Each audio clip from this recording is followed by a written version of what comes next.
के पुण्यार्जक हैं श्री 1008 चंद्रप्रभ दिगंबर जैन मंदिर समिति एवं सकल दिगंबर जैन समाज पृथ्वीपुर जिला निवाड़ी मध्य प्रदेश। अध्यक्ष विमलेश कुमार बुखारिया, महामंत्री पुरुषोत्तम जैन, कोषाध्यक्ष महेंद्र कुमार जैन, सह कोषाध्यक्ष केसी जैन, पूर्व अध्यापक। श्री 1008 मज्जनेन्द्र पंच कल्याणक प्रबंध कार्यकारिणी समिति संरक्षक प्रकाश चंद बुखारिया, चौधरी प्रसन्न कुमार जैन, प्रेमचंद जैन, पूर्व साडा अध्यक्ष अजित कुमार बुखारिया, अध्यक्ष कमलेश कुमार जैन कल्लू, उपाध्यक्ष मनोज कुमार जैन, पदम बुखारिया, रविंद्र कुमार जैन बल्ली, आनंद मोदी अंतु, अखिलेश भैया जी, सुधीर जैन महावीर बोरबेल, महामंत्री विशाल जैन ओलिया, मंत्री प्रसन्न कुमार जी जैन लड़वारी, मुकेश कुमार जैन दुमदुमा वाले, बबलू भारती जी, दीपेश जैन मडिया, रविंद्र जैन टहरका वाले।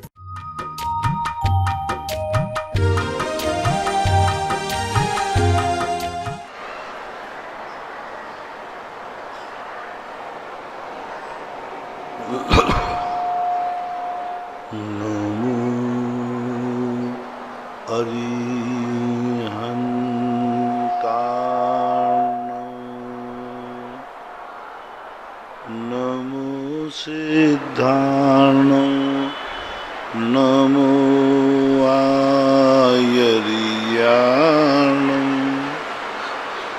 नमो वज्रायाणो नमो लोये शव्यसाहु। पंच परमेष्टि भगवान के जय।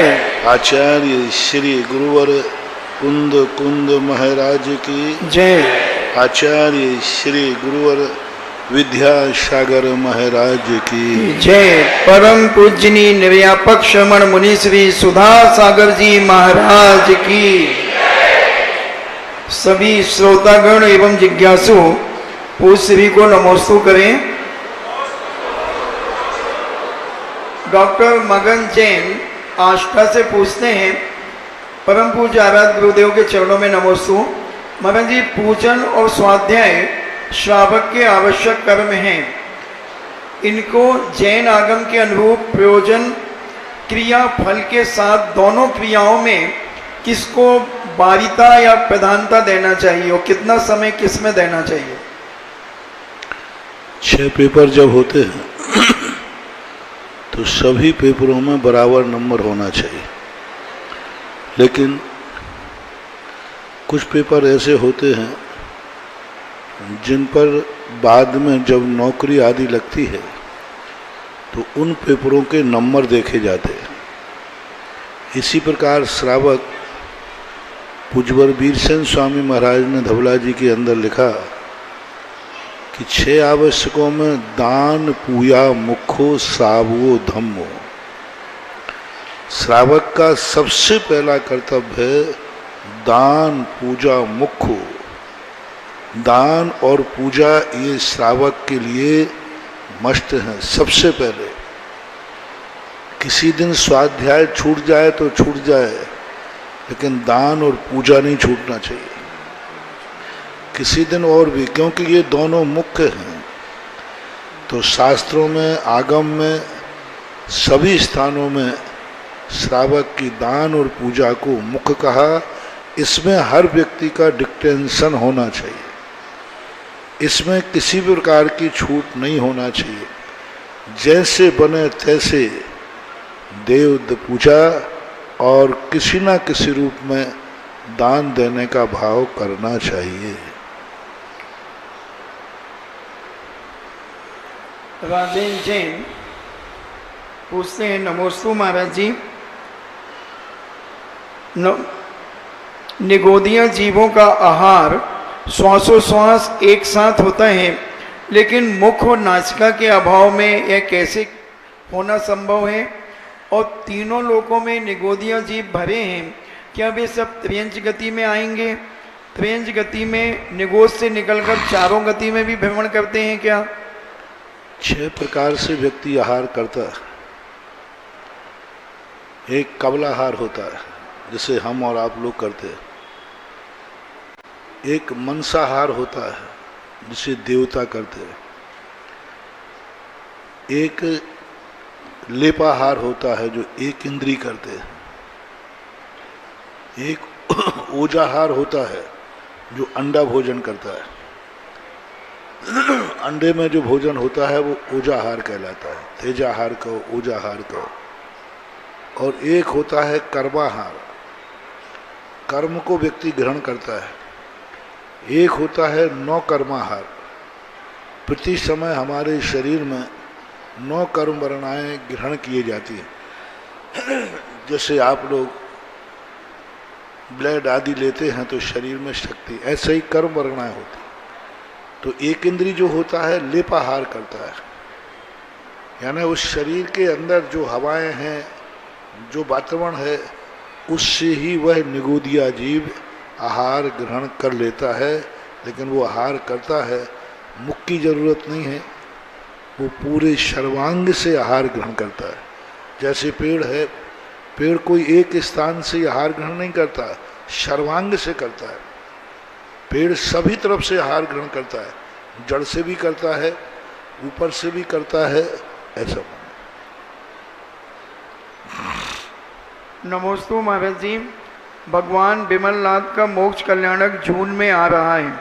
मोक्ष कल्याणक को तिथि को लेकर संशय है, क्योंकि आषाढ़ बदी छठ तिथि हरिवंश पुराण, उत्तर पुराण और वक्ता पर माल द्वारा रचित पूजा में, मगर आचार्य कैलेंडर जो वर्धमान कैलेंडर निकलता है उसमें अलग तिथि है, तो हम लोग कौन सी तिथि को स्वीकार करेंगे? सबसे प्राचीन तिथि मानी जाती है तिलोय परिणति, जो भगवान नारायण स्वामी के 500-600 साल ही बाद लिखी गई। तो उसमें दी हुई तिथि प्रमाणिक मानना चाहिए। अब आप लोगों के बीच में जो तिथियां आई हैं वो हरिवंश पुराण के आधार पर आई। उसका कारण था तिलोय परिणति ग्रंथ को कोई पढ़ता नहीं था, कठिन ग्रंथ था। तो लोग पढ़ते थे, हरिवंश पुराण की वाचनाएं होती थी, उन्हीं के आधार पर ये पूजाएं रची गई, उन्हीं के आधार पर तिथि निश्चित की गई। वैसे प्रमाणिक तिलोय परिणति के आधार पर जो पंचकर्मा की तिथियां हैं वो बहुत सही हैं, विवक्षित हैं। टीकमगढ़ के वैद्य जी हैं सुरेंद्र जी। सुरेंद्र जी ने 24 तीर्थंकरों की तिथियों का बहुत अच्छा शोध किया है। तर्कयुक्त, आगमयुक्त और ज्योतिष से उन्होंने 24 तीर्थंकरों की तिथियों का निर्धारण किया है। आप उनसे संपर्क कर सकते हैं, टीकमगढ़ के सुरेंद्र वैद्य जी। सुभाष चंद्र जैन रोहिणी दिल्ली से पूछते हैं, परम सिद्धे पूज्य श्री के चरणों में नमोस्तु। महाराज जी, जो कायोत्सर्ग किया जाता है तो नाभि से कुछ ऊपर बाएं हाथ के बीच में थोड़ा अंतर रखकर दायां हाथ रखकर जो मुद्रा बनाई जाती है, कि वही कायोत्सर्ग मुद्रा है? नहीं, अधर में हथेली को रखने का हमें कहीं प्रावधान नहीं मिला। हथेली गोदी में ही होना चाहिए, नाभि से उसका कोई ताल्लुक नहीं है। ऐसा कोई भी हमें मूर्ति भी नहीं, शास्त्र में भी नहीं कि हाथों को अधर में रखना चाहिए। पलोथी पे हाथ होना चाहिए, यही कायेश्वर कहो, पद्मासन कहो, ऐसा माना। अभिपिता जैन थांदला से पूछती हैं, नमोस्तु गुरुदेव, अज्ञान अवस्था में किया गया निदान बंद ज्ञान प्राप्त होने के बाद मृत्यु पूर्व क्या वह छूट जाता है या उसका फल मिलेगा? निदान बंद के संबंध में निधत्त निकाचित भी होता है ध्यान, लेकिन निदान बंद छूट भी जाता है, क्योंकि निधत्त निकाचित ही निदान होता है। छोटा मोटा निदान भावना से किया है तो छूट जाएगा, लेकिन तुमने बहुत बड़ा निदान किया है और बहुत बड़े धर्म को दाव पर लगाया है, तो निधत्त निकाचित भी होता है। जैसे अर्ध चक्रवर्ती का, अब अर्ध चक्रवर्ती जो निदान करता है वह नहीं छूटता, उसका फल मिलता है। फिर भी हमें निदान यदि बांध दिया है तो पश्चाताप कर लेना चाहिए। थोड़ा सा भी कमजोर होगा तो छूट सकता है। राजीव जैन अमर पाटन से पूछते हैं, नमोस्तु महाराज जी, रत्नत्रय की पूर्णता कब होती है? रत्नत्रय की पूर्णता जाकर 14वें गुण स्थान में होती है, जहाँ समस्त प्रकार के कर्मों का आस्था रुक जाता है। दूसरे रूप में 11वें 12वें गुण स्थान में चारित्र की अपेक्षा वहाँ होती है। तीसरे रूप में जब श्रेणी चढ़ता है उस समय पूर्ण रत्नत्रयधारी ही श्रेणी मार सकता है। इसलिए सप्तम गुण स्थान से पूर्णता के लक्षण आने लग जाते हैं, यानी मेरिट लिस्ट में चालू हो जाता है और पूर्ण होते होते 11वें 12वें अथवा 14वें गुण स्थान में वहाँ पर पूर्णता कही। मधुर जैन बड़कुल बामोर कला से पूछते हैं, नमोस्तु महाराज जी, गोलाकोट जी के बड़े बाबा में ऐसा क्या चमत्कार है कि मेरे सभी कार्य बिना विघ्न के पूर्ण हो जाते हैं वहाँ के दर्शन करने से? हम तो उसी दिन बता दिया था जिस दिन पहली बार गोलाकोट गए थे 10 साल पहले। आदिनाथ भगवान की जो मूर्ति थी उसको उच्च स्थान न मिलने से उसकी एनर्जी छुपी हुई थी और जैसे ही उच्च स्थान पर बैठा ला, आज भारत में जो मूर्तियां मैंने देखी हैं उनमें गोलाकोट की मूर्ति का, तीर्थोदय तीर्थ क्षेत्र की मूर्ति का द्वितीय स्थान है। प्रथम स्थान आज सबसे ज़्यादा अतिशयकारी शक्तिशाली एनर्जी ज्ञानोदय तीर्थ क्षेत्र में स्थित भूगर्भ से प्राप्त मुनि सुब्रत नाथ की है, जिसकी सबसे ज़्यादा एनर्जी है, सबसे ज़्यादा शक्तिमान है, सबसे ज़्यादा अतिशयकारी है। और दूसरे नंबर पर तीर्थोदय क्षेत्र गोलाकोट का नंबर आता है जिसमें ऐसी शक्ति है। इंजीनियर सीके जैन इंदौर से पूछते हैं, नमोस्तु महाराज जी, सूर्य विमान में अकृत्रिम चैत्यालय कैसे विराजमान हो सकता है? एक बड़ी सोचनीय विषय लगता है, क्योंकि वह तो एक आग का गोला के समान सूर्य दिखता है, फिर उसमें भगवान कैसे विराजमान है? आपके कमरे में जब एसी लगा रहता है तो कमरे के अंदर कितना कूल्ड होता है और कमरे के बाहर निकलते ही लपट लगती है, कितना गर्म होता है। बाहर का वातावरण कितना गर्म है, अंदर का बस ऐसा ही सूर्य होता है। अंदर एयर कूल्ड होता है, एयर कंडीशन होता है और बाहर वही आग उगलता है, लपटें होती हैं। ये सूरज का ऐसा ही नेचर होता है स्वभाव से। अंदर बहुत शीतलता है, शांति है, वहाँ ऐसी आग नहीं होती।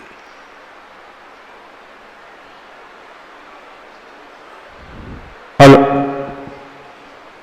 परम पूज्य जगत कल्याणी गुरुदेव के पावन चरणों में विश्व का लोकप्रिय बहुप्रसारित चैनल जिनवाणी चैनल, आदिनाथ चैनल, सुधा कलश चैनल के सुधी दर्शकों की ओर से एवं झांसी और देश के विभिन्न प्रांतों से पधारे श्रावक श्रेष्ठियों की ओर से गुरुदेव के पावन चरणों में बारंबार नमोस्तु नमोस्तु नमोस्तु, इच्छामी इच्छामी इच्छामी। हमारे आज के पहले जिज्ञासु हैं आमोद जैन कानपुर, उसके बाद तैयार रहेंगी शालू जैन गुदरी। मेरा सभी से निवेदन है कि नाम जैसे मैं उनको बोलूं वो अपने स्थान पर खड़े हो जाएं और संक्षिप्त में जिज्ञासा पर फोकस रखें। और जिन्होंने नाम लिखाए हैं वो आगे आके भी बैठे तो ज़्यादा अच्छा रहेगा। हे मेरे परम उपकारी गुरुदेव, आपके चरणों में त्रैवार नमोस्तु। छुल्लक महाराज को इक्षामी इक्षामी इक्षामी। महाराज श्री, मेरा एक निवेदन है और एक जिज्ञासा है। निवेदन यह है कि परम पूज्य आचार्य भगवान के मंगल आशीर्वाद एवं आपकी प्रेरणा व आशीर्वाद से कानपुर शहर में एक सहस्त्रफणी पारसनाथ मंदिर का निर्माण हुआ है और लगभग 3 मंजिल का यह डुप्लेक्स 24 का मंदिर है। हम सबकी ये भावना है कि इसका नामकरण आपके मुखार बिंदु से हो, ऐसा सौभाग्य हमको मिले। दूसरा जिज्ञासा महाराज श्री हमारी ये है कि जब 2013 में आप बामोर कला में थे पंचकर्णक के समय में, तो आपने गोलाकोट की जो महिमा बताई थी, लेकिन तब तक आप गोलाकोट गए नहीं थे। तो मेरा जिज्ञासा ये है कि जब वो मूर्तियां ललितपुर में आपके पास पहुंची थी तब, और जब आप गोलाकोट जी पहुंचे थे उस समय आपकी क्या अनुभूति थी? थोड़ा सा निवेदन है कि उस पर।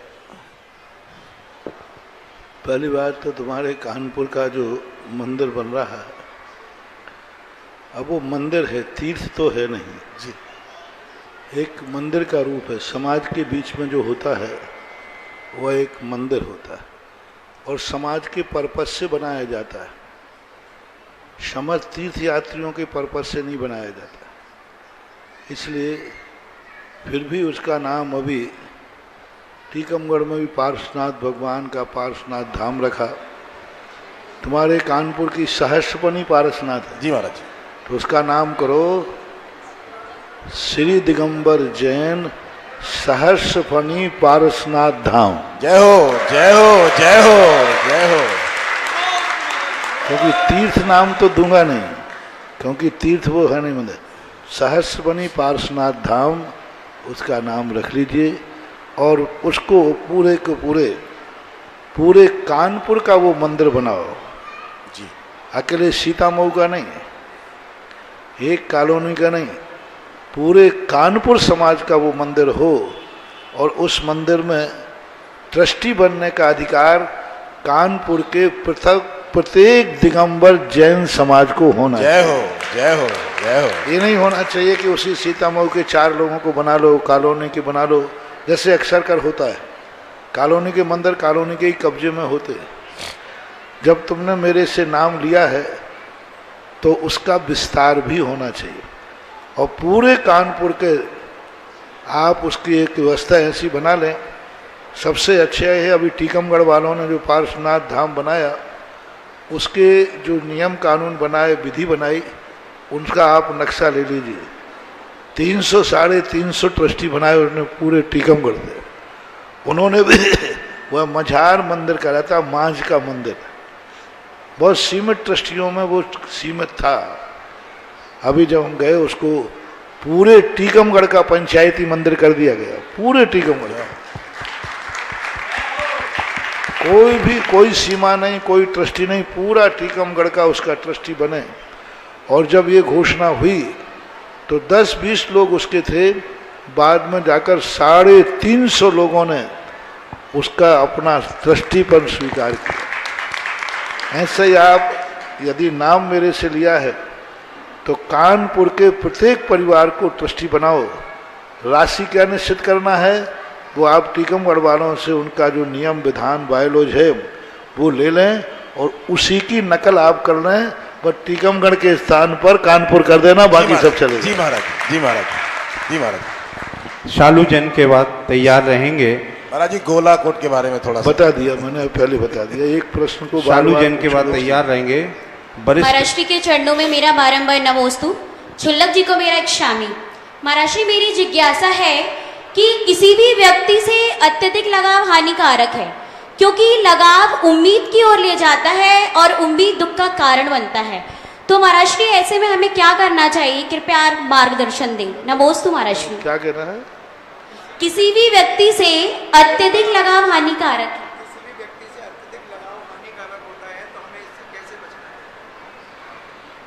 जब ये मालूम है कि लगाव हानिकारक होता है तो हानि शब्द से अपने मन को भयभीत करो और लगाव कम कर दो। इसके बाद तैयार गौरव जैन तैयार रहेंगे और गौरव जैन के बाद तैयार रहेंगी नगरा जैन मंदिर की कार्याध्यक्ष श्रीमती प्रमला जैन, जिन्होंने एक दिन के वात्सल्य भोज का एक आतिथ्य स्वीकार किया है और पुण्यार्जन अर्जित किया। महाराज श्री के चरणों में बारंबार नमन। महाराज श्री, एक छोटी सी जिज्ञासा है कि हम जिन शासन की बात करते हैं, जिन शासन का अर्थ क्या होता है? अगर जिन शासन आ गया तो क्या हर जगह अहिंसा रहेगी? अगर एक राष्ट्र जो है जिन राष्ट्र हो गया तो क्या उसे पूर्णतः अहिंसात्मक तरीके से चलाया जाएगा? और उसके बाद जो तमाम कार्य जिनको हम निम्न समझते हैं, उन कार्यों को जिन राष्ट्र में कौन करेगा? इस छोटी सी शंका का मेरा समाधान कीजिए। अहिंसा की परिभाषा हमारे यहाँ है और अहिंसा का दूसरा नाम जिन शासन है, इसमें कोई संदेह नहीं है, क्योंकि अहिंसा परम धर्म है। पर वह अहिंसा हमारे यहाँ विवक्षित है। किस ढंग की हिंसा है। जैसे सैनिक है, सैनिक बंदूक चलाता है, दिन भर खटके पे हाथ रखे रहता है, दिन भर मारने का भाव है, निशाना होना, फिर भी जैन दर्शन कहता है वो अहिंसक है। दिन भर मारने का भाव करते हुए भी वह दुर्गति को प्राप्त नहीं करता। किसी भी दर्शनकार ने सैनिक को दुर्गति नहीं कराई। और 24 घंटे मारने का भाव है, निशाना बना के बैठा है, चूक नहीं जाए, फिर भी वह देश रक्षक कहलाता है, हत्यारा नहीं कहलाता है। तो जैन दर्शन यही बात करता है कि तुम्हारी दृष्टि किस पर, तुम क्या कर रहे हो, सवाल ये नहीं है तुम किस लिए कर रहे हो। तुम सामने वाले को मारने का भाव कर रहे हो किस लिए, देश की रक्षा के लिए। तो देश बड़ा है कि वो एक व्यक्ति बड़ा है, तो बस वो देश रक्षक कहलाएगा, अहिंसक कहलाएगा। डॉक्टर जब पेट को फाड़ता है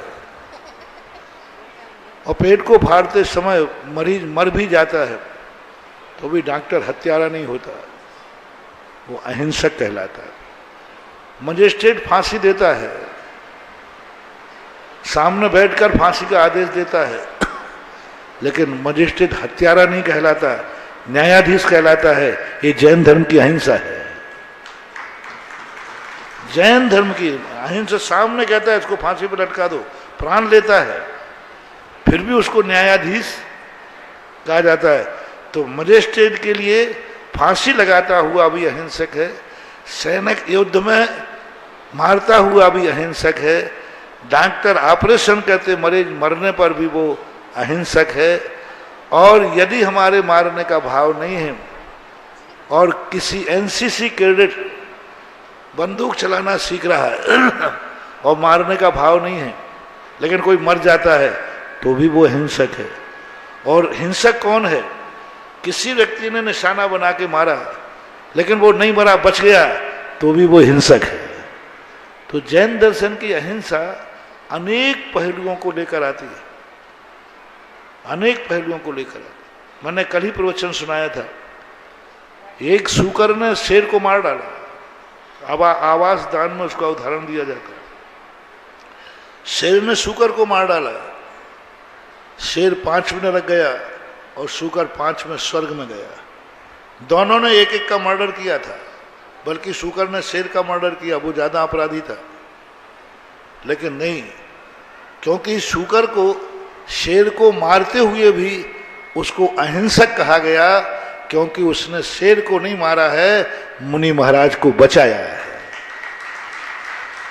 आवास दान में, अभय दान में ले लिया। बताओ, शूकर को अभय दान में ले लिया जो शेर का मार रहा है, और बुद्धिपूर्वक मार रहा है, निशाना बना के मार रहा है। इस बार तो एक उसको बचने ही नहीं दूंगा, तो भी वह अहिंसा की कोटि में आया, क्योंकि उसकी दृष्टि शेर को मारने की नहीं थी, महाराज को बचाने की थी। अब इस अहिंसा में आपके सारे प्रश्न शायद समाहित हो जाएंगे। अब तुम्हें जो जो कराना है वो सब इसमें हो जाएगा कि नहीं? बस बेटा जाओ। श्रीमती प्रमला जैन के बाद तैयार रहेंगी श्रीमती सुषमा जैन, प्रदीप कुमार जैन, चंदा प्रभु जिनालय। इन्होंने भी एक दिन के वात्सल्य भोज का पुण्यार्जन अर्जित किया है। जोरदार तालियों से उनका स्वागत करें। ऋषिराज के चरणों में कोटि कोटि नमन। नंदन इच्छामी महाराज जी। हे गुरुदेव, समाज में चिंतनीय विषय है। आजकल अंतर्जातीय विवाह का चलन जोर पकड़ रहा है। कोरी, चमार, पंजाबी, खटेक, शर्मा, पंडित आदि में बेटियां जा रही हैं। गुरुजी, मैंने नियम लिया है, मैं इन शादियों में नहीं जाऊंगी, चाहे घर की हो या बाहर की। ये सही है क्या मेरा नियम? ओ गुरुदेव, विधवा विवाह होता है तो ये सब मुनिराजों को आहार देती हैं और ये लड़कियां भी आहार देती हैं बिना बताए, जबकि ये सब शंकर जी, दुर्गा जी, काली जी आदि की पूजा करती हैं। तो ये क्या सही है? ये ऐसे प्रश्न हैं जिन प्रश्नों का बहुत बार प्रश्न आते हैं, मैं जवाब भी दे चुका हूं। अंतरजातीय विवाह नहीं कहलाते, विजातीय विवाह कहलाते।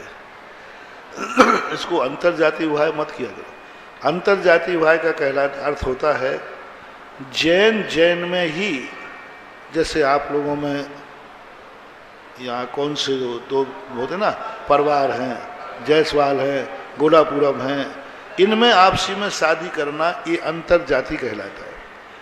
ये विजाति जो आपने नाम लिया विजाति कहलाता है। विजाति और विधर्मी ये दो जो विवाह हैं ये नैतिक दृष्टि से, आगम की दृष्टि से, लोक व्यवहार की दृष्टि से सर्वथा वर्जित होना चाहिए। क्योंकि विजाति और विधर्मी विवाह कभी भी अंत में कहीं ना कहीं दुख देगा। तुम्हें दुख नहीं देगा, तुम्हारी संतान को देगा। किसी ना किसी वंश को जाकर के उसका दुख भोगना पड़ता है। इसलिए विधर्मी और विजाति विवाह कभी नहीं होना चाहिए। भारत की संस्कृति है। विधर्मी है तो कैसे संभव है, जो उसने 25 साल तक कोई धर्म पाला है, अब वो आकर के तुम्हारे पास कैसे धर्म को स्वीकार करेगा? और आने वाली संतान क्या करेगी? हमारे पास एक ऐसा केस आया, वो कहता महाराज जी मैं बड़े परेशान हूँ। विधर्मी विवाह था, विजाति। वो बेटा कहता महाराज दादाजी के पास जाओ, तो वो कहता है कि जाओ श्री महावीर जी के दर्शन करो। और नाना जी के पास जाओ तो वो कहते हैं बेटा खाटू श्याम जी जाओ। अब वो कहते हैं कि वहां जाओ, तो हम कहाँ जाएं? अब बोलो महाराज हमें ऐसा दुविधा में डाल दिया दादा ने और नाना ने। अब उन बच्चों की क्या हालत होती है? इसलिए एक आचार और एक विचार, देवता एक हो, गुरु एक हो और बाप एक हो, उसकी कोई होड़ नहीं है। ये तीन चीजें एक होना चाहिए। जिससे तुम संबंध बना रहे हो उनके आचार विचार देखो। क्या भगवान एक है?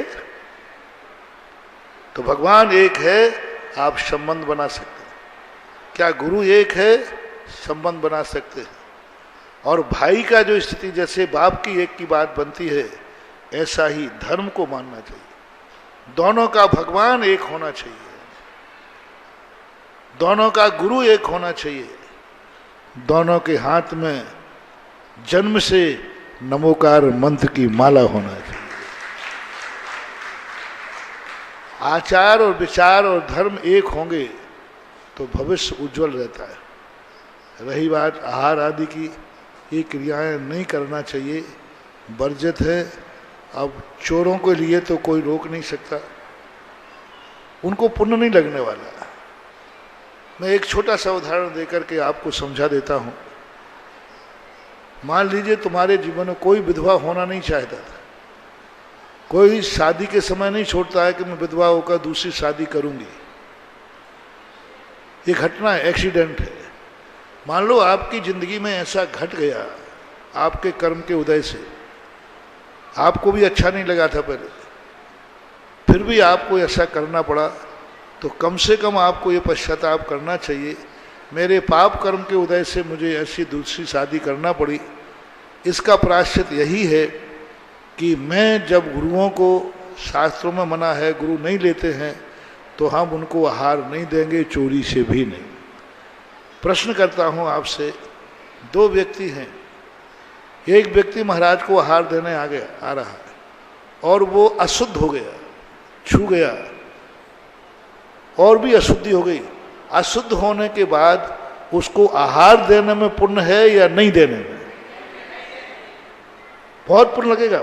और देने में? इसी प्रकार तुम्हारी जिंदगी में ऐसी घटना घट गई है तो आपको आहार नहीं देने में पुण्य है, देने में तो पाप ही पाप है।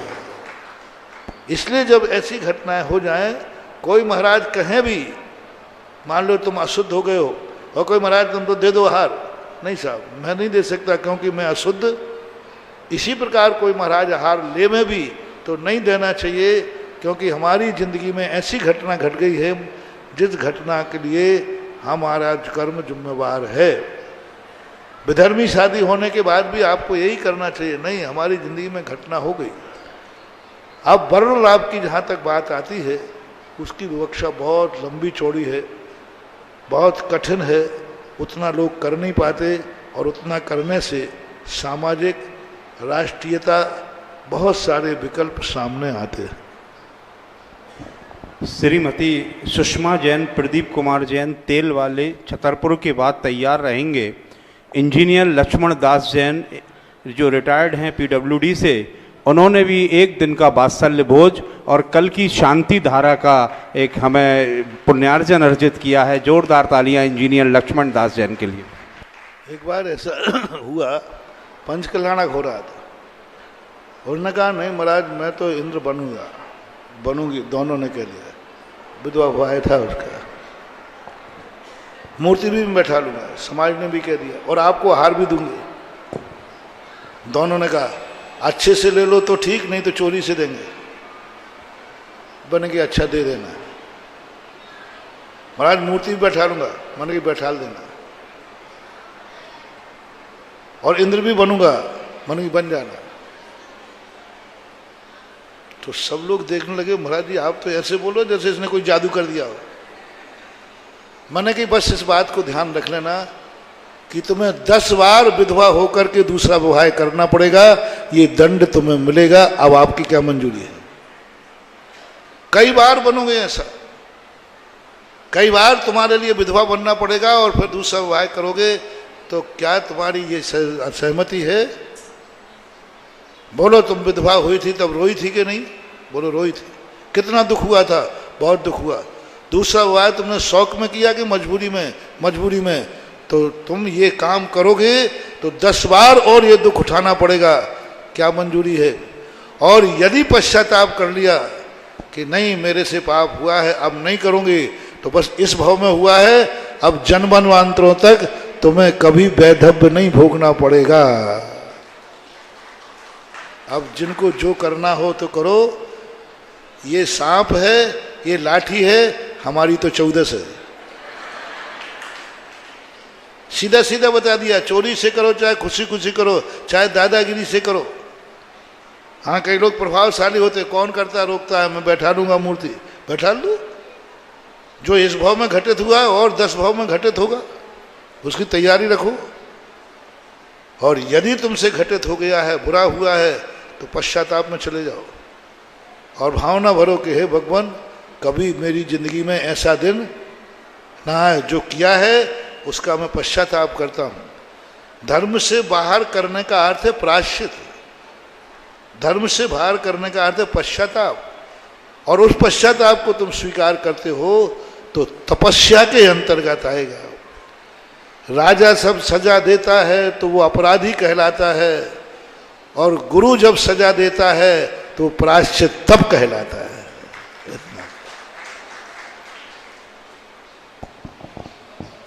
महाराज जी के चरणों में मेरा बारंबार नमोस्तु नमोस्तु नमोस्तु, मेरे परिवार की ओर से नमोस्तु नमोस्तु नमोस्तु।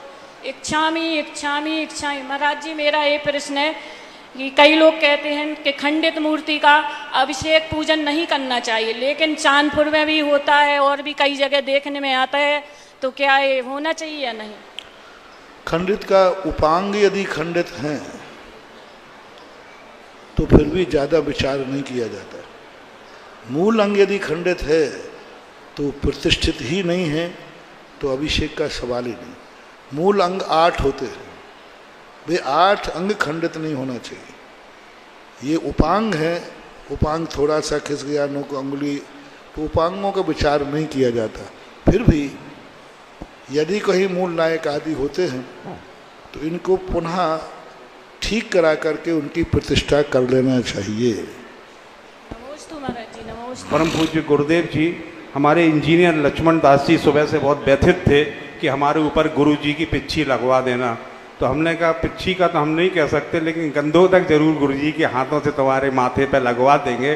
तो बोले नहीं, हमने कहा जब शांति धारा करनी पड़ेगी जब ये हो पाएगा। तो हमने कहा अगर शांति धारा करोगे तो सिर पे तो लगेगा, गुरु जी के पाद प्रक्षालन का भी आपको एक शुभ अवसर प्राप्त होगा। ऐसी मंगल भावना के साथ इंजीनियर लक्ष्मण जैन के बाद तैयार रहेंगी आरती जैन झांसी।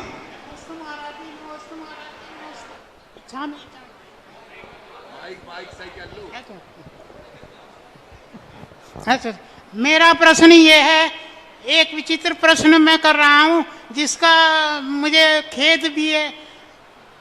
परम पूज्य करगुआ जी जैन मंदिर के कमरा नंबर 30 में हम आजीवन रहते हैं। लगभग दिनांक 24/4/22 को कमरे में लगभग 2 लाख की चोरी हो गई थी। इसमें कौन हो सकते हैं?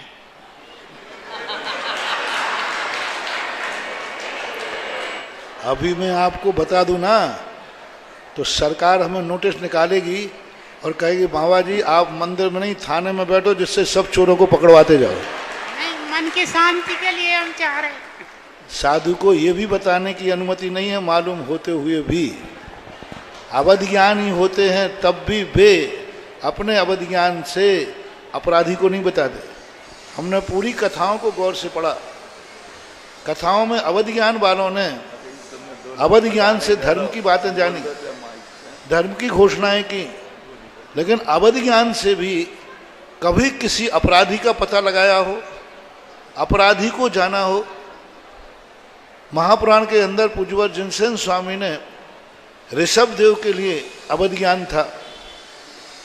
उन अवध ज्ञान होते हुए भी चोरों को पता के लिए उन्होंने गुप्तचर स्थापित किए, चोरों को पता लगाने के लिए कोतवाल स्थापित किए। क्यों? अरे आपको तो अवध ज्ञान है, अवध ज्ञान से जान लेते, क्यों गुप्तचर भेजने की जरूरत पड़ी? नहीं भेजा गया। किसी भी पापी के अपराधी को पकड़ने के लिए जैन आगम में किसी भी महापुरुष ने अवध ज्ञान और मना पर्याय ज्ञान का प्रयोग नहीं किया।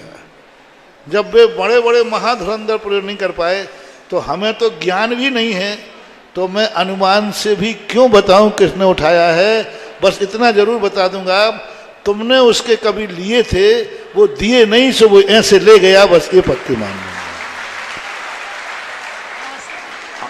आरती और या फिर वो आपके ले गया है, तो वो जरूर मैं ब्याज के आपके चुकाएगा, आज नहीं तो अगले भाव में चुकाएगा, लेकिन चुकाएगा।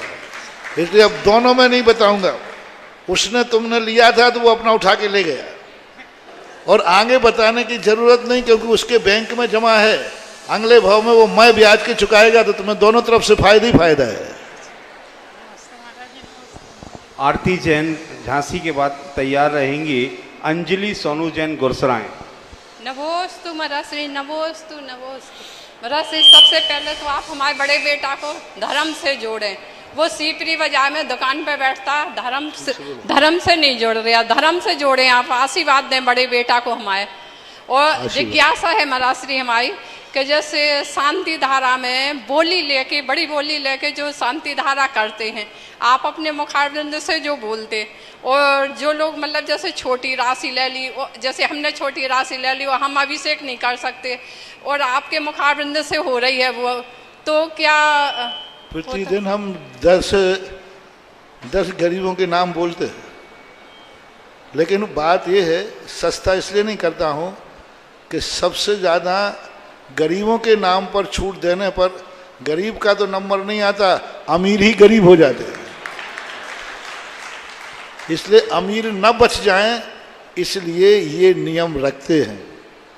अब रही बात तुम्हारी इतनी गरीबी है तो तुम फोकट में ही नाम दे देना, मैं वैसे ही बोल दूंगा। सही में गरीब हो तो बाकी सुनिए। चलिए बैठ जाइए, हो गया आपकी जिज्ञासा समाज। सारी दुनिया में क्या है, दुनिया के लिए पैसे हैं, बाजार के लिए पैसे हैं, खर्च के लिए पैसे हैं, दुनिया भर के कार्यक्रमों सबके पैसे हैं, पर धर्म के नाम पर आते ही हम सब गरीब हैं। शंका ये है कि घर में अगर कोई व्यक्ति चलिए बैठ जाइए। अंजलि सोनू जैन के बाद तैयार रहेंगे श्री जय कुमार जैन कानपुर।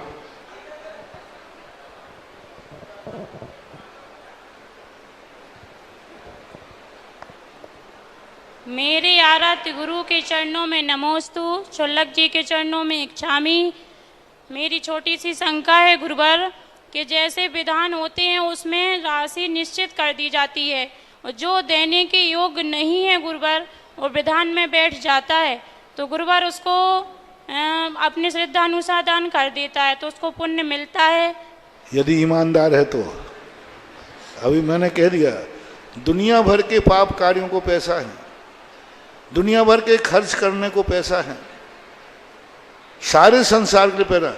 मां धर्म कार्य के लिए पैसा नहीं है, तो ये बेईमानी कहलाती है।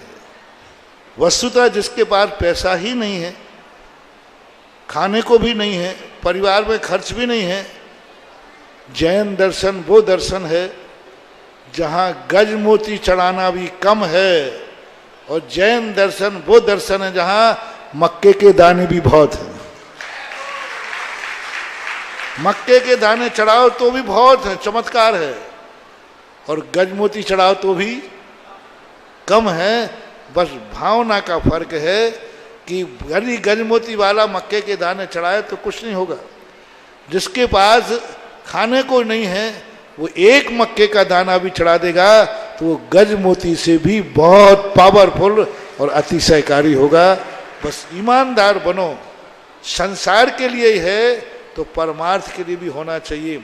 संसार के कार्यों को तुम्हारे पास नहीं है तो फिर हाथ भी जोड़ लोगे तो भी बिना अर्घ के, बिना अर्घ चढ़ाए भी हाथ भी जोड़ लोगे तो महापूजा करने वाले चक्रवर्ती के बराबर पुण्य लगेगा तुम्हें, क्योंकि है ही नहीं। हमारे पूज्यवर कुंदकुंद स्वामी ने एक बहुत बड़ा मंत्र दिया, बहुत बड़ा मंत्र, जम सक गई तम की रही। इस गाथा पे जब मैंने चिंतन किया, मैंने कहा ओहो सब कुछ आ गया। जम चढ़ सक गई चसदहनम, शक्ति को मत छुपाना, और शक्ति नहीं है तो हाथ जोड़ना भी धर्म है, ऐसा मान। जय कुमार जी के बाद तैयार रहेंगे। आज के गुरुदेव के आहार देने का जिन्होंने बहुत ही बड़ा पुण्यार्जन प्राप्त किया है, इंजीनियर M.K. जैन। नमोस्तु महाराज जी, अमित जैन कानपुर से। महाराज जी मेरी जिज्ञासा ये है कि आज से 11-12 साल पहले आप कानपुर में पधारे और कानपुर में पंच कल्याण हुआ। हम तब से अपनी पलके बिछाए बैठे हैं कि आप कब आएंगे। मेरा जिज्ञासा ये है महाराज जी कि जहाँ पे धर्म ज़्यादा है वहाँ पे आपकी ज़रूरत ज़्यादा है, या जहाँ धर्म कम है वहाँ पे?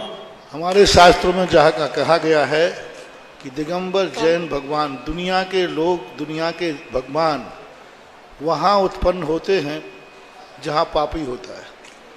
पापियों के नाश के लिए दुनिया के भगवानों का अवतार होता है। यत्र यत्र ग्लानिर्भवति, जहाँ जहाँ पापाचार बढ़ता है कोई अवतार आकर पाप को और पापी को नाश करता है।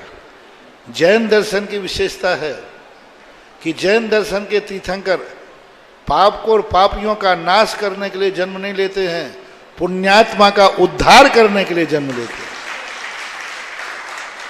पुण्यात्मा का उद्धार, इसलिए वो वहीं जाते हैं जहाँ पुण्यात्मा होते हैं।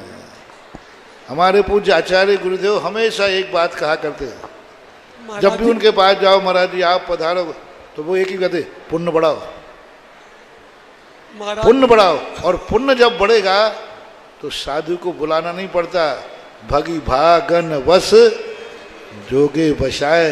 इसलिए हम ना यहाँ रहते हैं ना वहाँ रहते हैं, जिनका पुण्य तेज रहता है वहाँ रहते हैं। महाराज जी हम अपना पुण्य कैसे बढ़ाएं? अब सारी चीजें हम ही बताओ। हाँ, M.K. जैन के बाद तैयार रहेंगी श्रीमती प्रीति जैन करगवा जी। मेरे आराध्य गुरुवर श्री सुधा सागर जी के महाराज के चरणों में मेरे परिवार और दीनदयाल नगर की तरफ से नमोस्तु नमोस्तु नमोस्तु। छुल्लक जी के चरणों में इच्छामी इच्छामी। गुरु जी, आज दीनदयाल नगर के समस्त धर्म प्रेमी बंधुओं द्वारा आहार दान दिया गया है और इतने प्रफुल्लित हैं कि आज तक उन्होंने आपको किसी ने दान नहीं आहार नहीं दिया था। वो बहुत प्रसन्न है। और मेरी जिज्ञासा ये है, पहले ये बताओ कि दीनदयाल का चौका था या व्यक्ति का चौका था? दीनदयाल नगर का। दीनदयाल का चौका था तो तुमने बहुत बड़ी गलती की, अब हमें प्रायश्चित करना पड़ेगा जी। क्योंकि मैं समाज के चौके में हार नहीं करता, पंचायती चौके में हार नहीं करता जी, सब मिलकर के चौके में हार नहीं करता। अच्छा रहा कि तुमने बता दिया, अब मैं पश्चाताप करूंगा जी महाराज जी। क्योंकि समाज जब तक उसका कोई मालिक ना हो साधु को हार नहीं देना चाहिए। ये पंचायती चौका ये कोई भंडारा नहीं है महाराजों का, नहीं तो महाराज जी सुनिए सुनिए, राजस्थान में जब मैं गया तो एक गांव में ऐसे ही कि चला गया, आहार करके उठ रहा, और वहाँ नियम था पंचायती चौका लगता था, सब 10 लोग मिलकर के और सब मंदिर की धर्मशाला में लगा लेते थे। और मैं अंजलि लेकर के आगे बढ़ गया, मैंने कहा पीछे 2 छुल्लक जी महाराज जी सुनिए सुनिए, अब मैंने सुन लिया सब। तो वहाँ आगे बढ़ गया तो वो महिलाएं सब चिल्लाने लगी, आज तक ऐसा नहीं हुआ, जो भी साधु आता है बड़ा महाराज पहले पंचायती चौकी में डाला आ जाता है और महाराज जी नहीं जा रहे हैं। तो मैंने थोड़ी सी चाल धीमी कर दी, मैंने कहा रामायण सुनता चलूं, और मैं आगे बढ़ गया, और चौका उनका पंचायती एक ही था। अब मैं आगे बढ़ गया, उस दिन बिहार करके गया था, बहुत गर्मी थी, बढ़ गया। एक सज्जन थे, वो आचार्य जी से प्रतिमा ली थी, वो समझ गए कि ये आचार्य जी के चेले हैं, और लोग कहने लगे महाराज जी आगे कोई चौका नहीं है, आगे कोई चौका नहीं है। तो मैं 10-25 कदम चल के लौटने वाला था, इतने में एक दादाजी हो गए, आज महाराज की अंजलि छूटेगी। वो दादाजी प्रवचन सुनने आए थे, प्रतिमाधारी थे, दोनों वृद्ध थे, दोनों प्रतिमाधारी थे। वो अपने लिए भोजन बनाकर प्रवचन सुनने आए थे। बस उन्होंने देखा, वो आगे हो गए, बोले महाराज जी आगे चलिए, आगे चलिए। हम चलते गए 1.5 किलोमीटर चलते गए, और जाकर के उन्होंने, माता जी उनकी थी और वो बीच में से गायब होकर जल्दी धोती पट्टा पहन के खड़े हो गए। पड़गाहन किया, पड़गाहन करने के बाद उन्होंने आहार किया, बोले महाराज जी आज तो चौका नहीं था, आज तो स्वयं सागर का चौका था, उसमें सुधा सागर आ गए, वो चौथे काल का चौका था। महाराज जी क्या विशुद्धि थी उस चौके की, क्या विशुद्धि थी। उन्होंने अपने लिए बना के आए थे, वो भी गर्म पानी लेते थे, भाग्य से देखो पानी गर्म नहीं करना पड़ा। और वो तो वस्तुतः कैसा भी चौका लगाओ, गर्म पानी सही, लेकिन स्वयं का चौका होना चाहिए, सामलाटी चौका नहीं बनाना चाहिए। महाराज जी सौजन एक ही है, शामिल सब लोग हैं, शामिल हमारे में है। समझ गया मामला ठीक नहीं है, अकेले मालिक बन के बनाओ और उनको उसमें देने आ जाए तो आज रखे, सामान मिला करके 10 लोग सामान मिला के नहीं महाराज जी, अब आगे तुम कुछ भी सफाई दो, पहले तुमने जो बोला उसका उत्तर मिल गया। चलिए हम हमेशा महाराज आपने दीनदयाल कॉलोनी का चौका कहा, आपने ये नहीं कहा कि मेरे चौके में दीनदयाल वालों ने आहार दिया, भाषा अंतर थी। तुम ये बोलते कि मेरे चौके में आज पूरी कॉलोनी वालों ने आहार दिया, तुमने ये बुरो कहा कि दीनदयाल कॉलोनी का चौका था। आज गलती हो गई, आइंदा ऐसी गलती मत करना। यदि चौका लगाने की दम नहीं है तो मत लगाना, लेकिन चंदा चिट्ठा वाला चौका नहीं, शाम लाटी चौका नहीं। आप रिश्तेदार आपके घर में आते हैं तो वो आपके भोजन में शामिल होते हैं कि स्वयं का भोजन लाते हैं? महाराज जी है, आपके घर में रिश्तेदार आते हैं तो वो स्वयं का भोजन लाते हैं कि आपके भोजन में शामिल हो जाते हैं? हमारे भोजन में शामिल होते हैं। ठीक है, बैठ जाओ शांति से। लोग समझ रहे कि बढ़िया आशीर्वाद मिलेगा। गुरुदेव इनका ये आशय था कि चौका तो इनका था, चूंकि अध्यक्ष है जो वहाँ के मंदिर के, तो इन्होंने अपने प्रभाव से सारे लोगों को चौके में सम्मिलित होने के लिए बुलाया। आइंदा इनका जो हुआ सभी लोग ध्यान रखें, आपके पास जो भी है जितना भी है स्वयं का चौका लगाओ, उसमें 100 लोग आ जाएं तो आ जाने दो, लेकिन मिलकर के चौका नहीं लगाना।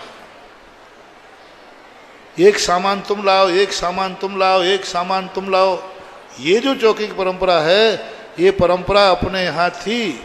पूज्य आचार्य गुरुदेव महाराज ने सबसे बड़ा काम किया है कि घर घर चौका लगाने की शौक बना दिया।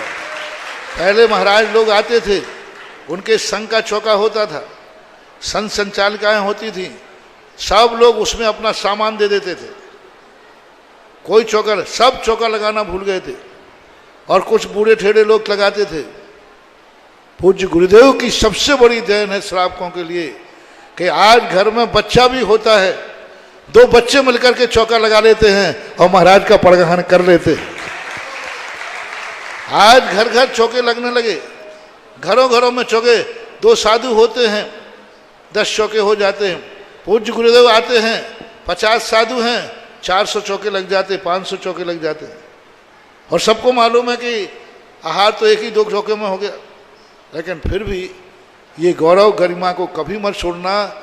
जो व्यक्ति दान में दूसरे को शामिल करता है उसको ऐसा पुण्यबंध होता है, उसे धंधा करने के लिए भी दूसरे को साझा करना पड़ता है।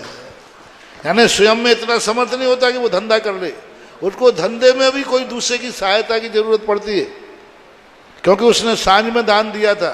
दान कभी सांझ नहीं, और पुण्य बनाना है अपने लिए, क्योंकि सांझ का जो काम है वो सांझ का ही होता है। प्रीति जैन के बाद तैयार रहेंगी मधु नीलेश जैन मोदी, उसके बाद मेरे आराध्य गुरुदेव को नमोस्तु नमोस्तु कम से कम बहुत अच्छा दादाजी, बहुत आशीर्वाद। तुम्हारे बहाने से सारे भारत को ये संदेशा पहुंच गया, और सारे भारत के लिए एक बात, बहुत बड़ी बात तुम लोगों को पहुंची है। इस बात पर गौर करना। दान इंडिविजुअल, पूज्यवर कार्तिकेय स्वामी ने कार्तिकेय अनुप्रेक्षा में उल्लेख किया, धर्म और कर्म सांझे का नहीं करना। धर्म और कर्म सांझे को नहीं करना। जैसे कर्म व्यक्ति भोजन स्वयं करता है तब पेट भरता है, दूसरे का भोजन नहीं होता। और सांझ का कार्य तो बहुत, कांटा साले कीच का और परायो काम, माता साले दूसरी और सांझ का काम। ये नीति तुम्हारे बुंदेलखंड की है। ऐसा मेरे आराध्य गुरु नमोस्तु नमोस्तु नमोस्तु छुल्लक जी को इक्षामी इक्षामी इक्षामी। महाराज जी, मेरी ये शंका है, जैसे हम लोग भक्तांबर पढ़ते हैं, उसके हर काव्य का अलग अलग जाप होती है, कोई रोग के लिए, किसी के लिए। तो जैसे जिस संख्या का है तो क्या उतनी ही बार जाप देनी चाहिए कि 108 बार या 9 या 27 बार?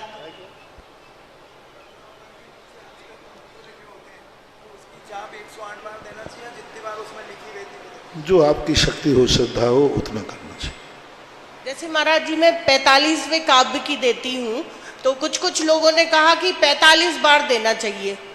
वो आपकी रुचि के ऊपर है। मधु नीलेश नमोस्तु महाराज। मधु नीलेश मोदी के बाद तैयार रहेंगे मास्टर भरतेश जैन ललितपुर।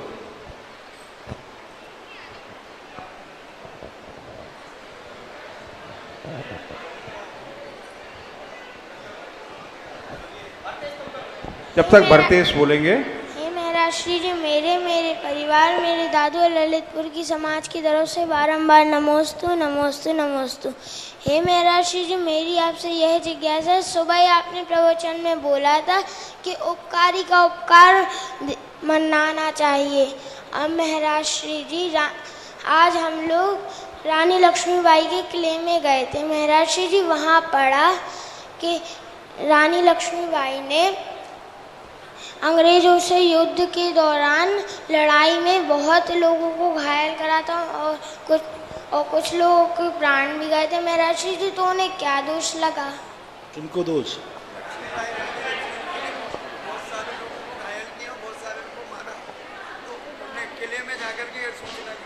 तो उपकारी को तो नहीं मारा ना उन्होंने। महाराज जी, हम लोग उनका उपकार कैसे चुकाएं? मैं क्योंकि हाँ, तो ये कहो, उनका उपकार यही चुकाएं कि कभी देश पर संकट आ जाए तो तुम भी लक्ष्मीबाई जैसे तलवार लेके खड़े हो जाना है। यही सबसे बड़ी चीज है। छत्री बनो, छत्री। ऋषभदेव ने छत्री के लिए कहा, राष्ट्र की रक्षा करो, धर्म और धर्मात्माओं की रक्षा करो। महारानी लक्ष्मीबाई ने धर्म की और धर्मात्मा की रक्षा करने के लिए तलवार उठाया था। उनके पति गंगाधर राव थे। गंगाधर राव जब तक रहे तब तक उन्होंने युद्ध में नहीं उतरी। गंगाधर राव के जब मरण होने के बाद उनको वैधव्य का स्थिति आई और अंग्रेजों ने घोषणा कर दी कि महारानी लक्ष्मीबाई का कोई वारिस नहीं था, क्योंकि लक्ष्मीबाई का बेटा था दामोदर, और दामोदर के लिए अंग्रेजों ने सर्प के द्वारा कटा दिया, तो वो निस्संतान हो गई। और जो राजा निस्संतान है, ऐसा इंग्लैंड में पार्लियामेंट में पास हुआ कि जिस राजा की संतान न हो उस राज्य को छीन लिया जाए और उसको राजा से अलग पद कर दिया जाए। तो जब गंगाधर राव मर चुके उनके कोई संतान नहीं थी।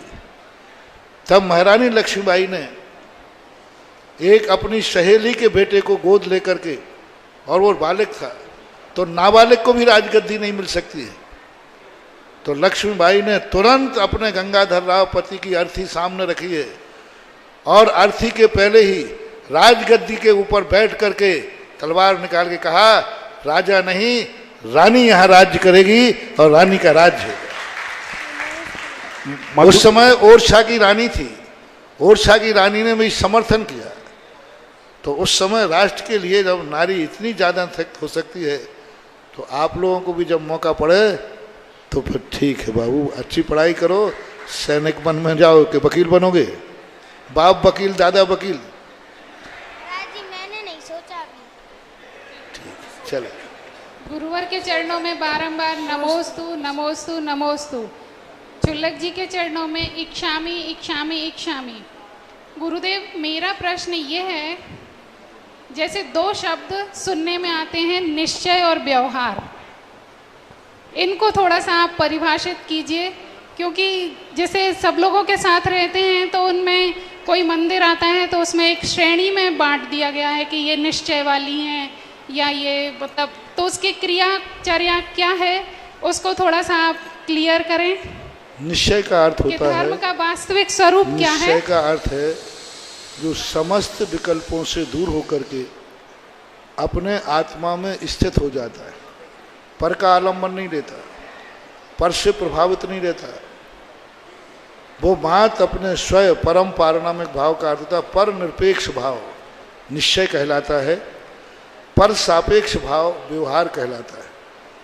यानी जब कोई कार्य हमें पर का आलम्बन लेकर करना पड़ता है तो वो व्यवहार की क्रिया कहलाती है, और पर का आलम्बन लिए बिना जो आत्मा का परिणाम होता है वो निश्चय कहलाता है। जो वो आपको निश्चय वाले व्यवहार वाले कहते हैं वो निश्चय वाले नहीं है, वो निश्चयाभासी है। क्योंकि निश्चय वाला अपने आप को निश्चय वाला भी नहीं कहता, क्योंकि वो तो अवक्तव्य होता है। निश्चय नहीं वाला तो हमेशा पर के आलम्बन से रहित होता है, वो तो शरीर से भी बेफिक्र होकर के अपने हाथ में लेता है। आज जो निश्चय व्यवहार की बातें हैं, ये बीजेपी और कांग्रेस के समान पार्टी बन गई, ग्रुप बना लिए। ना निश्चय वाला निश्चय को जान रहा है, ना व्यवहार वाला व्यवहार को जान रहा है। आज तो ग्रुप बन गया, जैसे कांग्रेस और बीजेपी के होते, ये ग्रुप बन गया है। तत्व दृष्टि दोनों को नहीं है, क्योंकि निश्चय व्यवहार निरपेक्ष नहीं होता और व्यवहार निश्चय निरपेक्ष नहीं होता। नदी के दो किनारे होते हैं, ये कभी मिलते नहीं हैं, लेकिन मिलकर के कार्य करते हैं। निश्चय और व्यवहार नदी के दो किनारे हैं, एक किनारा इधर है, एक किनारा इधर है, दोनों कभी मिलेंगे नहीं, लेकिन दोनों नदी को बहाने के लिए दोनों सहयोगी होते हैं। ऐसे इस कार्यक्रम के पुण्यार जत्थे श्री 1008 चंद्रप्रभ दिगंबर जैन मंदिर समिति एवं सकल दिगंबर जैन समाज पृथ्वीपुर जिला निवाड़ी मध्य प्रदेश अध्यक्ष विमलेश कुमार बुखारिया, महामंत्री पुरुषोत्तम जैन, कोषाध्यक्ष महेंद्र कुमार जैन, सह कोषाध्यक्ष केसी जैन, पूर्व अध्यापक श्री 1008 मज्जनेन्द्र पंच कल्याणक प्रबंध कार्यकारिणी समिति, संरक्षक प्रकाश चंद बुखारिया, चौधरी प्रसन्न कुमार जैन, प्रेमचंद जैन, पूर्व साडा अध्यक्ष अजित कुमार बुखारिया, अध्यक्ष कमलेश कुमार जैन कल्लू, उपाध्यक्ष मनोज कुमार जैन, पदम बुखारिया, रविंद्र कुमार जैन बल्ली, आनंद मोदी अंतु, अखिलेश भैया जी, सुधीर जैन महावीर बोरबेल, महामंत्री विशाल जैन ओलिया, मंत्री प्रसन्न कुमार जी जैन लड़वारी, मुकेश कुमार जैन दुमदुमा वाले, बबलू भारती जी, दीपेश जैन मडिया, रविंद्र जैन टहरका वाले।